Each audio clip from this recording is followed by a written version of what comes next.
Who do you want to be? A seemingly simple question but can haunt a person for life. In the book Eunuch's 5 Moves, the author wrote, "To calculate your next 5 moves, you must first know who you are, what game you are playing, and how you really want to end it." The sentence is short but like a needle, it hits the part we usually avoid. Because we are often engrossed in specific things, money, work, and immediate goals. How often do we stop to ask ourselves where all this is leading us? This book does not promise magic formulas or 10-day success secrets. It's like a giant door where every step is a result of self-awareness, strategic thinking, and the courage to face unpredictable situations. What makes it different is how it connects personal life and business strategy. You can't take a company far if you don't understand who you want to be in the first place. The story is told not in the language of theory but through real-life experiences, a childhood amidst war, years of failure in a dim room, the bitterness of being exposed and the journey of building an organization from scratch. All of these slices form the basis for the 5 moves the book seeks to share. It's a mix of scars and philosophy, between expensive tuition lessons and seemingly simple concepts that take a lifetime to understand. So the provocative question here is, in your own game, who are you playing against? Is your real opponent someone else or your own inner turmoil? If tomorrow you were forced to write down the next 5 steps in your life, would you know what they would be? What this book does is force us to be honest. Be honest about yourself, about why you exist, about how you handle problems, about your ability to read and build teams, about how to scale self-destruction, and ultimately how to use power without letting it consume you. It is not easy to read because each page is a mirror. But that's why it's necessary. The listener will likely find here many paradoxes to move forward. Sometimes you have to stop to expand. Know when to hold back to wield power. Must learn to let go of ego. These paradoxes are not meant to confuse but to point out that life does not operate by linear formulas. The chessboard is always more complicated than we think. And only those willing to acknowledge that complexity can stay 5 steps ahead. And before going into the book review, we encourage listeners to buy and read it to fully experience the book's content. Because only when you read this book will you understand the issues I am talking about. Please buy the book and support the author. Now let's start reviewing this book from the beginning. The seemingly simple question hangs like a difficult verdict to answer. Who do you want to be? In daily life, people often avoid it or answer it perfunctorily with some vague dreams. But when you put that question into the context of a life full of events, it becomes the key to unlocking everything. Everything starts with a collision with a limit. An 8-year-old boy lives amid the sirens of war between Iran and Iraq, huddled in a bunker with his family every night. I just wish the sound of bombs would fall somewhere else. That memory, instead of fading, was imprinted like a scar. The fear not only swallowed up my childhood but also rang in my mind the awareness that life depended on timely decisions. When the white Rainer car left the bridge just in time, a bomb ripped everything apart behind it. Survival sometimes means staying one step ahead from Iran to a refugee camp in Germany to America. The question of who I wanted to be was not clear at that time. A child speaking broken English, lost in the midst of mocking eyes, not believing that he could go far. Broken family, divorced parents, living on welfare, not even having money to participate in basic activities like sports. Youth passed in inferiority and helplessness.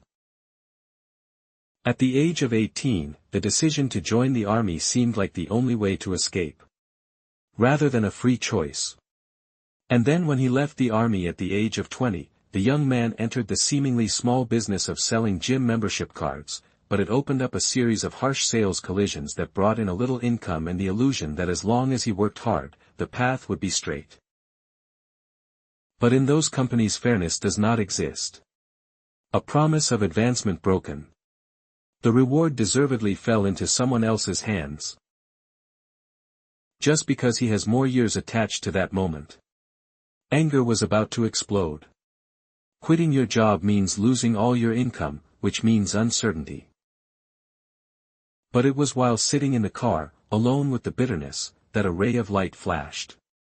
Cannot live and let others decide fate.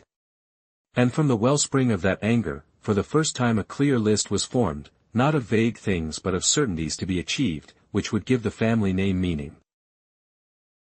Only work with people who keep their word, only want a results-based path. No politics or favoritism, want a like-minded team, want enough money to never be controlled by anyone, and want to master every strategy so that no one is oppressed.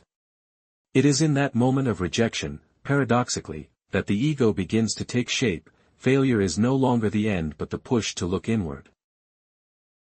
From the question of why I was treated like that, I gradually moved to the question of who I really wanted to become in the following years. Wounds from childhood, contempt from teachers, ridicule for a hesitant voice, all became fuel. Every time I remember, the old shame turns into another source of energy. I will prove otherwise. Hate can fuel, but it can also be used as a motivator. Not everyone can bear this weight. Many people choose to step back and let their past define them. But in this story, suffering becomes the only way to open the way. Because when people know the depth of humiliation, they truly crave to find answers to their identity. And that's just the beginning of the first move. The truth is that no one escapes suspicious looks or belittling words. But some people learn to nourish themselves from that poison. Elon Musk left South Africa as a teenager only to hear his father mock him for being a failure and never amounting to anything. Kakra, before her success in real estate, was betrayed by her husband who was both her life partner and left her to marry his assistant and then emphasized that there was no me. She never succeeded. When Jordan was cut from his high school football team, he was not only angry for a summer but turned that moment into a fire that burned throughout his career to the point that 5 years after his retirement, he still mentioned the name that took his place with the same rule: humiliation, if he knew how to transform it, would become a more durable motivation than any words of encouragement, not applause but mocking laughter that planted in his heart an unshakable determination. From there, another concept was formed: futurist. It's not a pipe dream, it's a way of living in the present as if the future is already here. IBM was just an idea in the beginning. But Thomas Weston asserted that to become a great company, they must act like a great company today. President Kennedy, when he declared that before this decade is out we will put a man on the moon, was not speaking of a possibility but of a reality yet to come. A truth he chose to believe and live by when the insurance company was small, when the YouTube channel had only a few tens of thousands of followers, standing on stage and declaring that one day presidents, athletes, and top stars would appear at his event sounded crazy. But absolute faith in Fudge truth made it happen. Kevin H. has been on that stage. Joss Wep, Bus, and Cryan used to sit and talk in front of thousands of people in that system. Future wishes have the power to pull people out of the narrow present. It turns vague promises into standards of action. Living as if we were already successful forces us to be disciplined. We must treat ourselves as if we were a role model. To anchor the future to the present, symbols are needed. In the office there is a strange painting called Dead Mentos. 10 faces from Candy Lincoln Matilkin to Tupac and Marcus Aurelius. People from completely different worlds sit next to each other in an imaginary setting. Every face is a reminder. Don't forget courage, humility, intelligence, perseverance, creative rebellion. The painting is not just for decoration but a silent advisory council, where every time you look at it, we are forced to ask ourselves whether our behavior is worthy of these people. This is the art of building your own audience by surrounding yourself with icons. In pictures, on bookshelves, on walls, we force ourselves to live under the surveillance of ideals. No one wants to be seen as mediocre in the eyes of the role models they respect. It is here that the question of who you want to be begins to take shape. It is no longer an abstract concept but is associated with specific faces, symbols, and stories. From personal shame to collective image, from painful past to future yet to come. A line is drawn, it forces us to recognize that identity is not natural but must be intentionally constructed. By being selective about what we leave around us and what we decide to believe in absolutely. Knowing yourself is more than just fighting the past or envisioning an ideal future. It also requires a specific decision as to which path you will ultimately take. Not everyone has to be a leader. There are people who are suited to pioneering, risk-taking, and leading roles, but there are also people who shine brightly when they are number two. Strategists or support specialists who don't need the limelight but still make a huge impact. The concept of incapture comes into play here. A person who works within an organization but has an entrepreneurial spirit, creating value as if building his own company. Many people mistakenly think that starting a business is the only path to fame. But the reality is that being an incap in a powerful corporation can bring career and wealth no less than being an independent entrepreneur. The key is not to choose a title but to choose a role that matches your identity and aspirations to get it right. Understand the underlying motivations that drive you towards certain people. It is the desire to advance.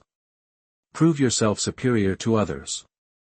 For others, it is a creative frenzy, unable to bear constraints, always having to create something new.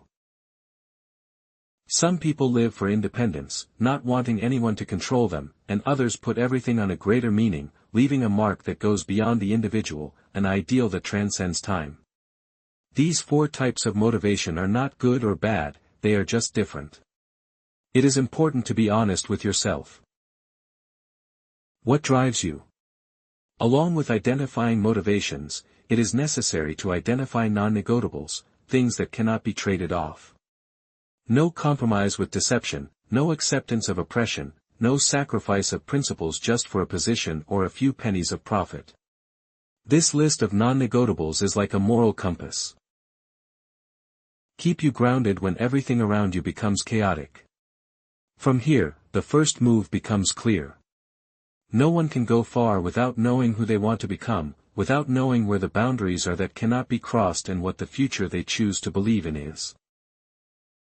The paradox is that the more honest you are with yourself, the easier it is to calculate a strategy many steps ahead. But if you start with lies, any plan, no matter how wise it seems, is just a sandcastle. Sit down and write out the answer for yourself, not for others to see, but to look in the mirror and see a consistent image. Once you do that, every next step, whether it's building a team, expanding your scale, or engaging in power struggles, has a solid foundation. And so, the 5-step calculation journey begins from a seemingly simple yet most difficult point. Answer the question yourself who you want to be. When the answer is clear, the whole chessboard of life opens up. It is often thought that the most dangerous thing in business is lack of capital or lack of opportunity. But the truth is that the biggest career killer is the habit of avoiding problems. Small problems are ignored and then blown out of proportion. Like a small crack in a dam. Every day it silently expanded until the whole wall of water collapsed, beyond saving. From the very beginning, experience revealed a simple rule. He who dares to face problems early lives, he who procrastinates is swept away. In the military, a delay of even a few seconds can cost a life in sales. Ignoring negative customer feedback signals can turn an opportunity into a disaster. In personal relationships, silence over small conflicts accumulates and leads to irreparable cracks. In a meeting, while everyone is busy talking about sales, someone sits quietly, pretending not to see the loopholes in the organization. That silence is not because of ignorance but because of not wanting to touch the fuse. But the problem doesn't go away on its own. It's like a corpse hidden under the floor, the stench will sooner or later rise up and make the whole house unbearable. The lesson learned is that problem solving is not an option but a fundamental discipline. Just by practicing this habit, one can leave most others behind. But problem solving is more than just a knee-jerk reaction, it requires a system. Most people act on emotions, anger leads to quick decisions. Fear makes people hesitate, greed makes them rush in without calculation, but emotions only make people see the shadow of the problem and not its true shape. If you want to go far, you must have a clear method for dissecting, organizing, and making decisions. Once a company faced a serious decline in sales, the management panicked, proposed a series of measures, increased promotions, cut costs, and laid off employees. It all seems reasonable in the short term, but it doesn't touch the real cause. Only when someone sits down calmly and asks, "What happened in the customer experience?" will a simple problem be discovered. The customer service system is paralyzed, no one answers the phone, nothing complicated, just the hotline is abandoned, that is the cause.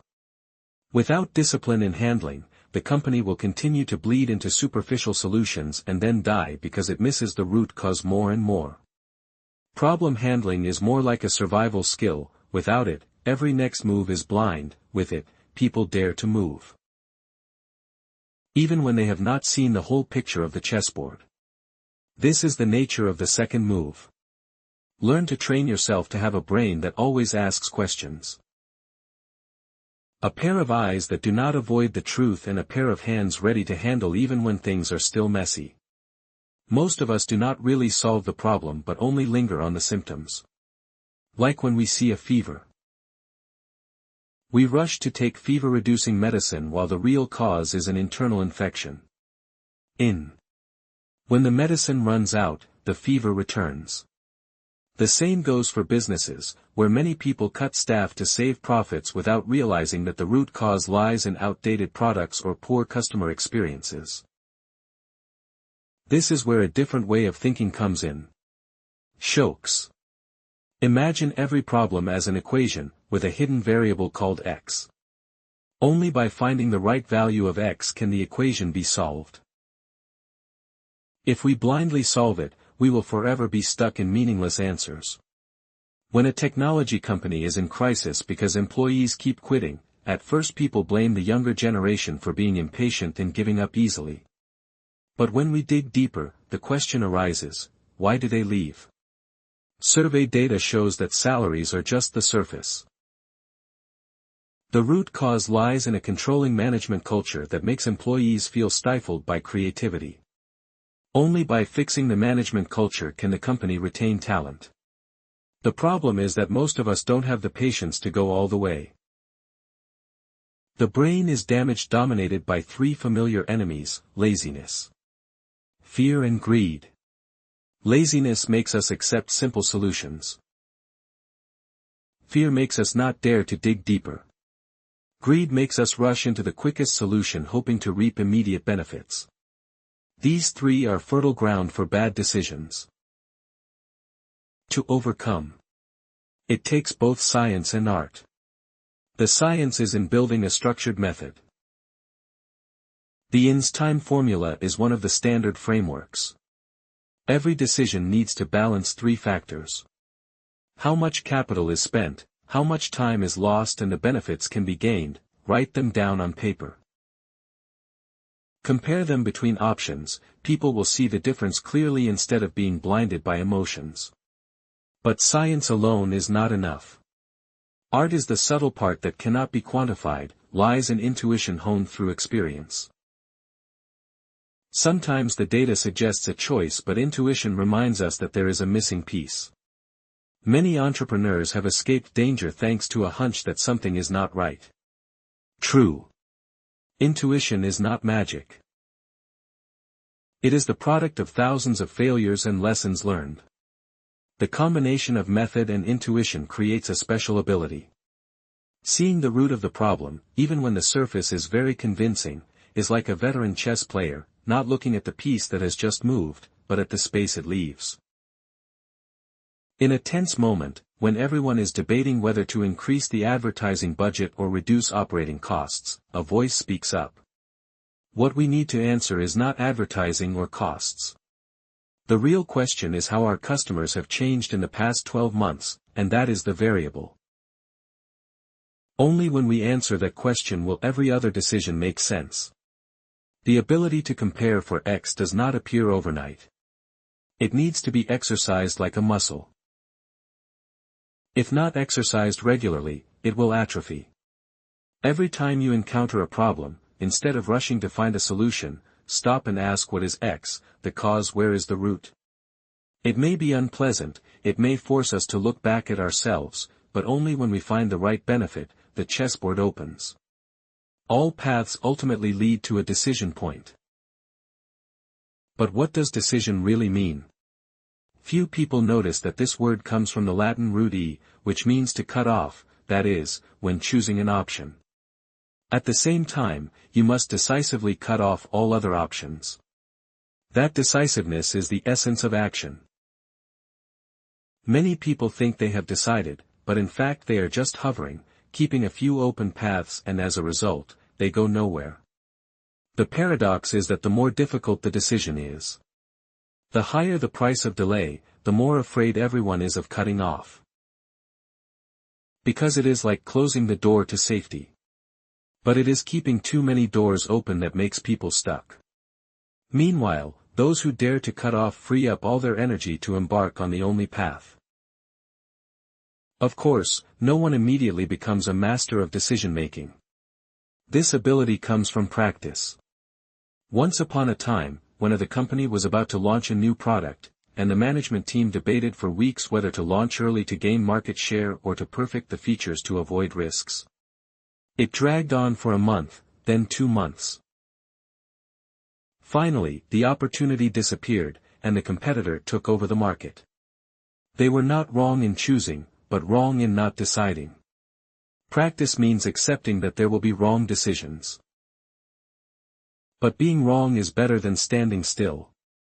Because being wrong also gives us data to adjust. Standing still only makes us passive in the face of circumstances. The important thing is not to achieve absolute correctness, but to build a process that allows us to learn quickly from mistakes and make new, better decisions. The in-time formula is a tool to reduce confusion. When each decision is viewed through these 3 prisms, people will see more clearly the cost and benefits of investment, how much time it takes, what they get back, write them down, put them side by side, compare them, and then cut them.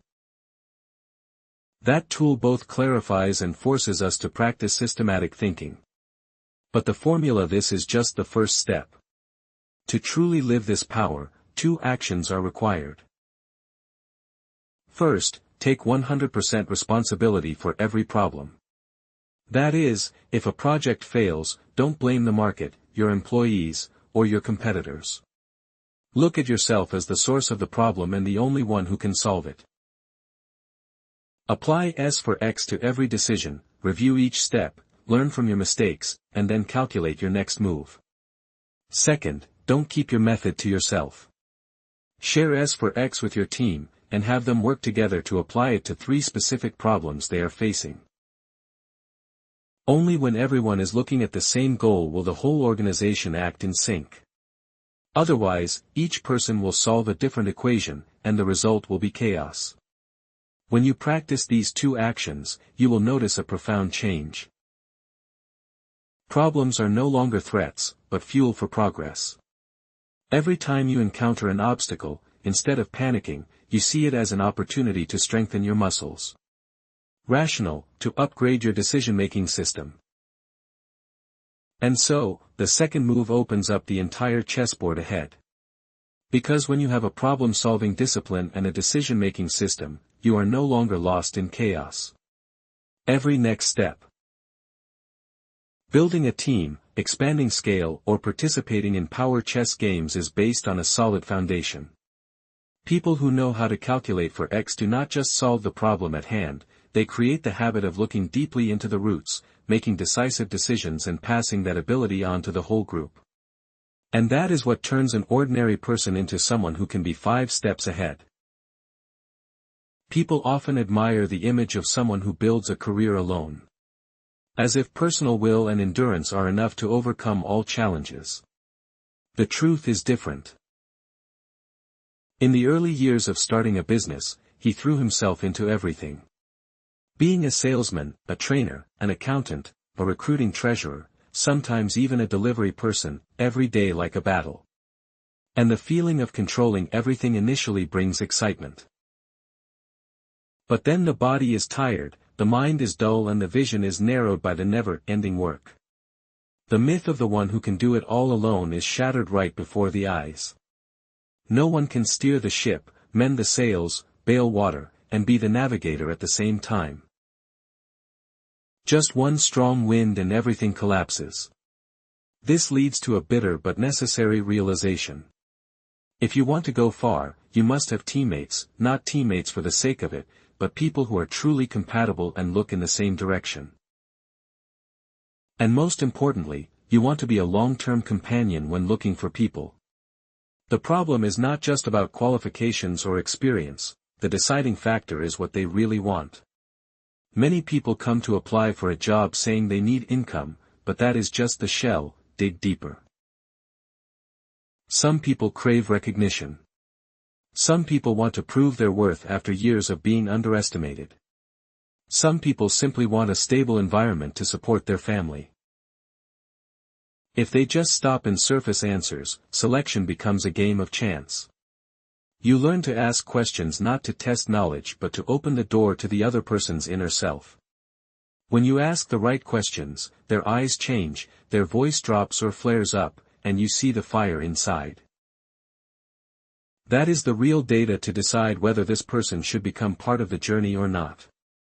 When the first team is formed, things do not suddenly become easier, on the contrary, the challenge increases.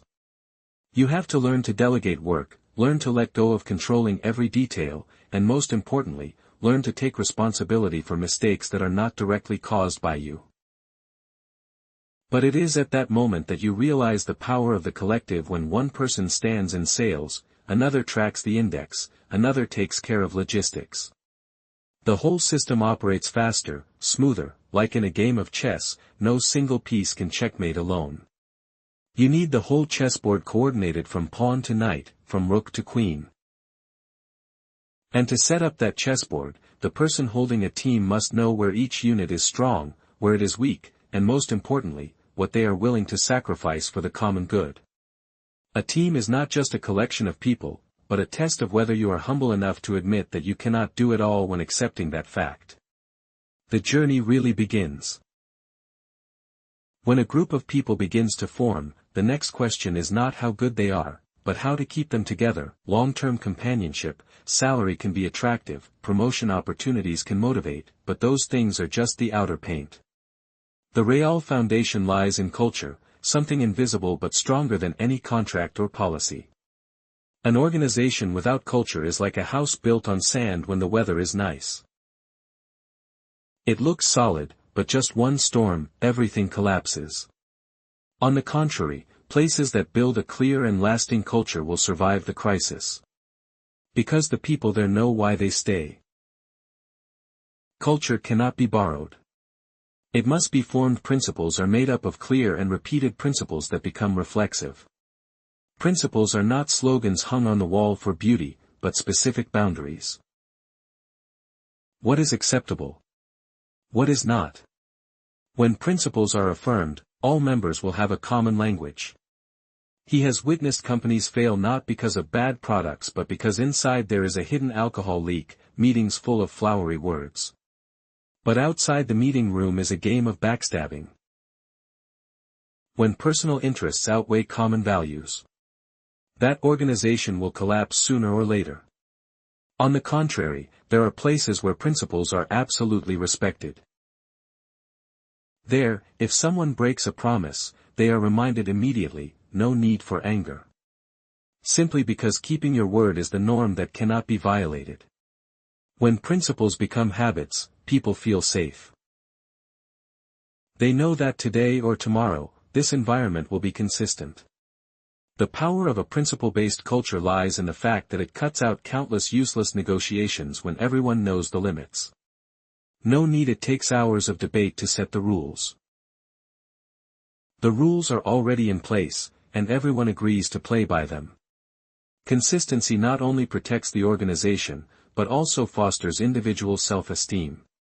When people understand that their behavior is measured by the same yardstick as everyone else, they feel like they are part of something fair and bigger. This increases engagement. Many people think that culture is a luxury that only becomes necessary when a company is large. But the truth is that culture starts on day one, when the first people get together and decide how to behave with each other. If not shaped early, bad habits will fill the void, and once bad habits are ingrained, they are very difficult to change. Above all, culture is a reflection of the leader. If the leader is willing to bend the rules for short-term gain, the message spreads. Everything is up for negotiation. Conversely, if the leader sticks to the rules even when it costs them dearly, the organization learns that there are more important things: instant profits. Building a culture based on principles is time-consuming and sometimes exhausting because it requires constant perseverance. But the reward is a team that can weather the storm without falling apart because of a small mistake and not betraying each other because of a short-term opportunity once the principles have been established. What remains for the team to operate smoothly is trust. There is a rule here that sounds simple but changes the entire speed of the organization. Trust equals speed.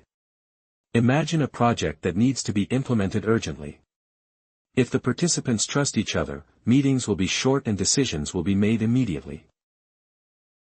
A promise is enough, a nod is enough. Because everyone knows the other person will do as said. The result is a fast project, reduced costs and high morale. Conversely, when trust is absent, everything becomes a maze. A commitment requires a contract, which requires third-party oversight. Every small decision also requires another meeting. Meetings, more signatures, more procedures. The speed of free fall while costs silently swell. Finally, the organization is exhausted because of internal suspicion. Building trust does not start with the big things but with the smallest things. Keeping promises to be on time. Responding on time. Fulfilling responsibilities even when no one is watching.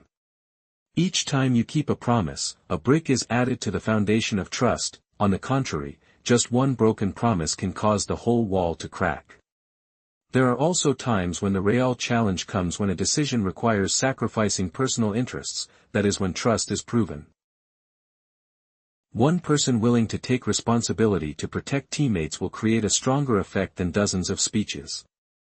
That sacrifice becomes a collective memory, making the whole team understand that they are in a relationship based not only on benefits but also on spiritual commitment in the process of building trust. The paradox is that the speed increases over time, not decreases. At first, people may still be skeptical, but when the time's cooperation goes smoothly, when the smallest promise is kept, hesitation disappears to a point, the organization operates almost automatically.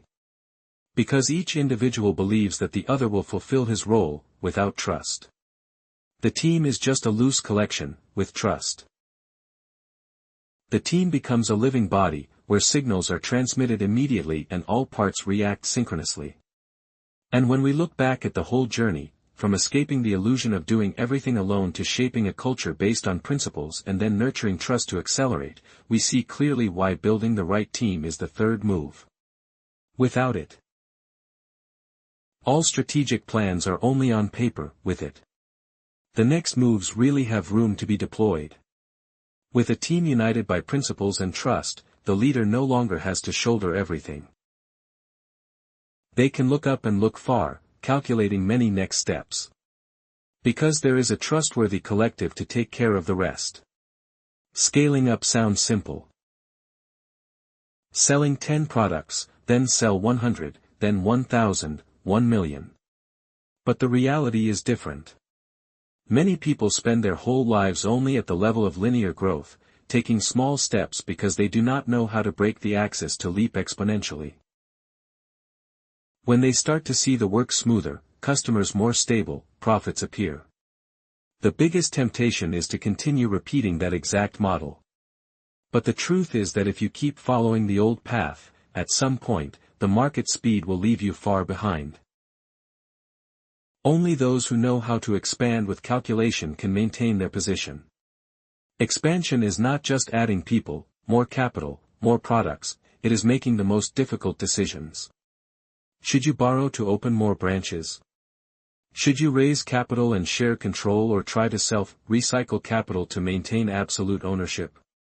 Each choice has risks. Borrowing can make you fall when the cash flow slows down. Raising capital means having another powerful voice at the table. Sometimes overwhelming your own ideas. Your will. Self-recycling slows growth, and you may miss the opportunity right in front of you. He used to sit for hours considering between those three paths. Memories of his poor past made him afraid of debt. His independent nature made it difficult for him to accept sharing power. But reason reminded him that without fuel, the ship would not slow down. And it was in that struggle that he learned that there is no perfect decision, only the decision that best fits his vision and endurance. To expand with discipline, it is necessary to set high standards and hold everyone in the organization responsible for each action as a system grows. Just one loose link can cause the whole machine to go astray. So strictness in expectations is not unreasonable harshness, but the medicine to keep the business body from becoming exhausted when growing too fast. This is also where the concept of compressing time becomes important instead of waiting for nature. You must know how to take advantage of opportunities to go faster than your competitors. A contract signing up 6 months early can change the company's position for years to come. A well-timed campaign can put you 2 or 3 steps ahead of everyone else, but going fast doesn't mean rushing headfirst, it means knowing how to choose the right pace to accelerate, like a jockey, not always cracking the whip, but waiting for the right stretch to break through. The paradox is that the faster you grow, the greater the risk, the more you expand, the more responsibility you take, and without discipline, things collapse even faster than they were built. Expansion is not a game of chance, it's an art that requires cold reason, the courage of the better, and the humility to realize that you can't control everything. When an organization starts to accelerate, a special phenomenon appears: growth inertia. It's like a snowball rolling downhill. The more it rolls, the bigger it gets, the faster it gets. At this stage, almost every indicator goes up, team spirit is excited, and a sense of invincibility sets in. Every meeting. But that's when the biggest risk comes. Motivation can be an ally or an enemy. If controlled, it can take us further than we can handle. If we let it get the better of us, we'll lose our sense of judgment.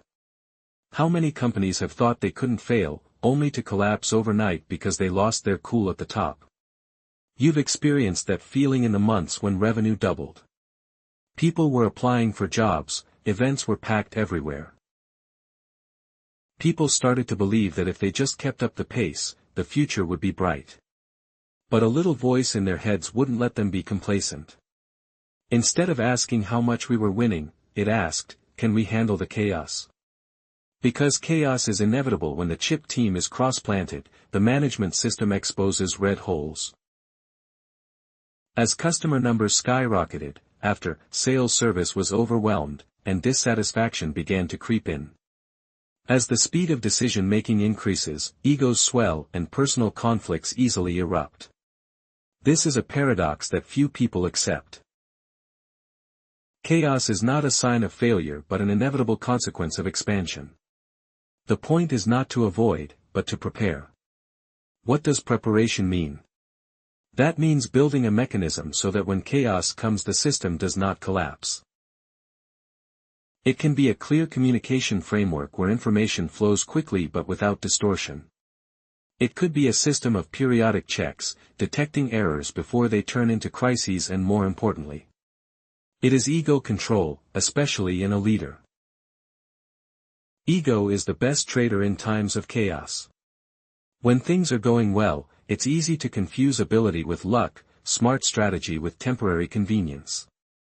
When egos swell, listening ability decreases, and warning signals are ignored, many leaders find themselves in a bind. Not for lack of intelligence, but for being blinded by pride. The only way to stay grounded in the midst of chaos is to practice self-discipline. Meaning when you win big, stop and review the data. When everyone is cheering, ask yourself what could ruin it all tomorrow, and when you want to enjoy yourself. Remember that inertia not only carries us faster, it can also knock us down faster. Motivation is a double-edged sword. It opens doors to the unthinkable, out of control.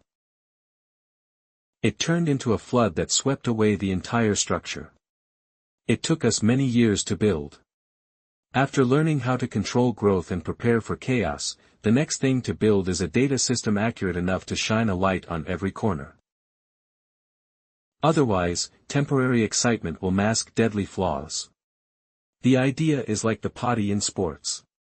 Instead of relying on gut feeling or names, people use data to select players, line up teams and predict results. In business, too, data becomes the only language objective enough to make decisions as an organization grows. Every business needs to identify the numbers on which its survival depends. It could be customer retention rate, lifetime value, cost of new customer acquisition, productivity of each team. These indicators should be monitored daily, not for display but to alert when they deviate from the line. He made the mistake of thinking he could sense the situation. Intuition is important, but when the scale is large, one person's intuition cannot replace the system, only when knowledge is written into a manual process and transferred to the team. The new company is free from dependence on an individual. And to do that, sometimes you have to hire less flashy but disciplined people who are willing to keep the system running properly. But even when the system is complete, there is one principle that never changes: always stay alert. When one organization is winning, another one out there is lurking. History shows that the average lifespan of businesses is getting shorter.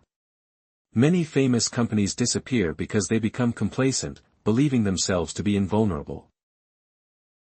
The only way to survive is to constantly put yourself in your opponent's shoes and ask yourself, if they wanted to take me down, where would they hit me?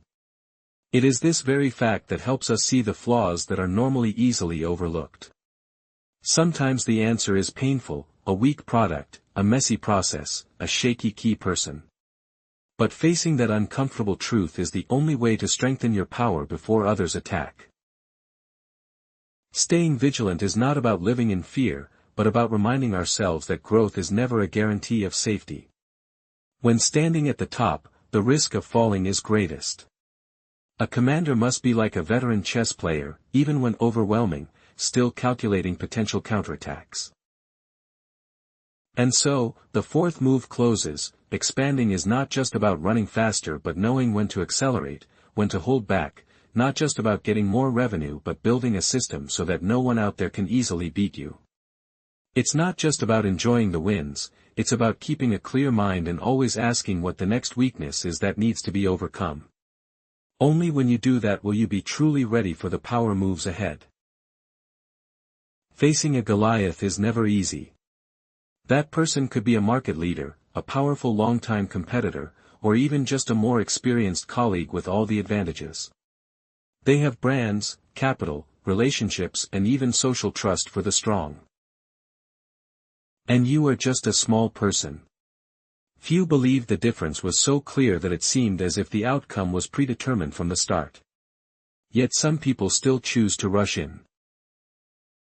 Not because of naivety, nor because of blind recklessness, but because they understand that sometimes it is in that difference that hidden gaps. Goliaths are typically slow, complacent, and inflexible. David is smaller but faster. Creative and dare to play by your own rules, but honestly, entering this battle means accepting fear, pressure, and ridicule. People will look at you like a paranoid person, will laugh when they see you standing up to such a big opponent. What is needed is not only strategy but also the spirit to endure the feeling of being looked down upon and to move on.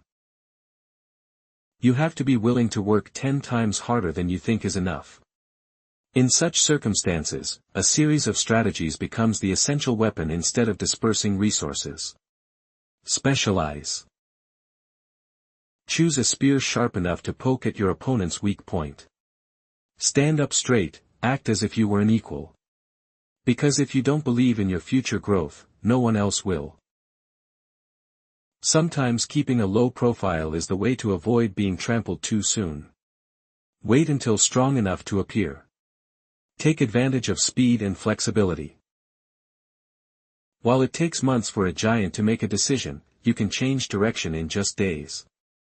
Another strategy is to ally with those who are also fighting the same Goliath. Every great man has his enemies. Connect with them. You transform yourself from a loner into part of a large network. Study history to see that David-Goliath battles are not uncommon. Small companies have taken down giant empires with bold moves. And remember, sometimes it's best to let someone else do the wear and tear on your competition, while you just show up at the right time to reap the benefits. Most importantly, never reveal the whole plan. Mystery is the armor that protects you from early counterattacks. But even with a strategy in place, there is one front that cannot be ignored. If you don't tell your story, Goliath will tell it for you. They will define you as small, weak, and incapable. And so society believes. Digital media has changed everything. A video shot on a phone can far surpass the effectiveness of a multi-million-dollar public relations campaign. A well-timed story can transform the confidence of customers, investors, and even employees. In this era, narrati is the most powerful weapon of equalization. You can't buy the truth, but you can shape how it is told. So, beating Goliath is not just a battle of strength but a battle of consciousness and story.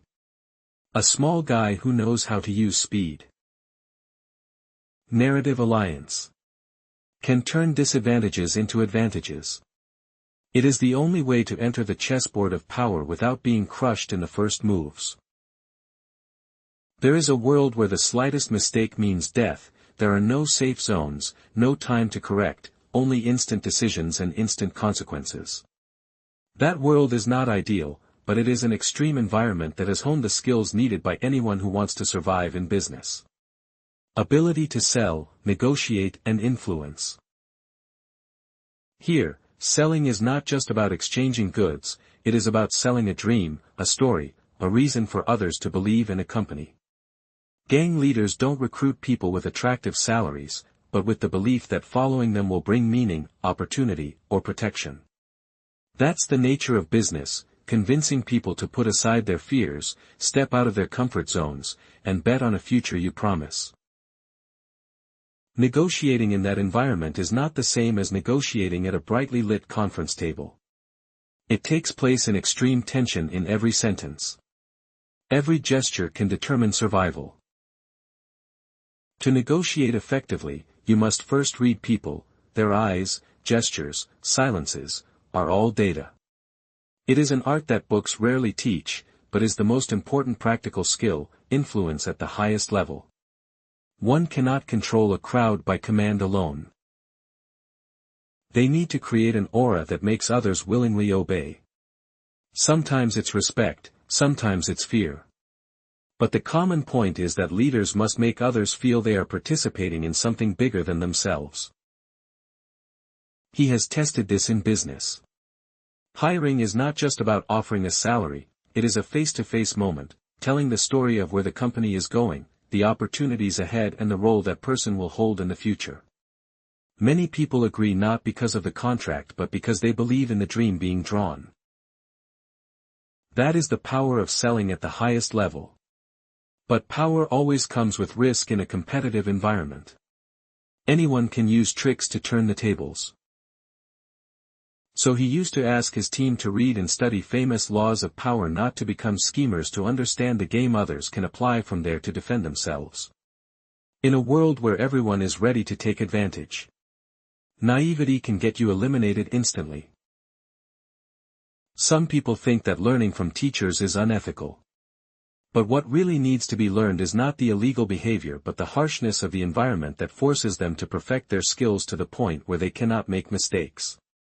It is this extremism that highlights the lesson that to persuade, one must truly touch people's deepest needs; to negotiate, one must see what others have not said; to influence, one must create trust greater than personal interests in business. These skills do not decide life and death instantly like in the underworld.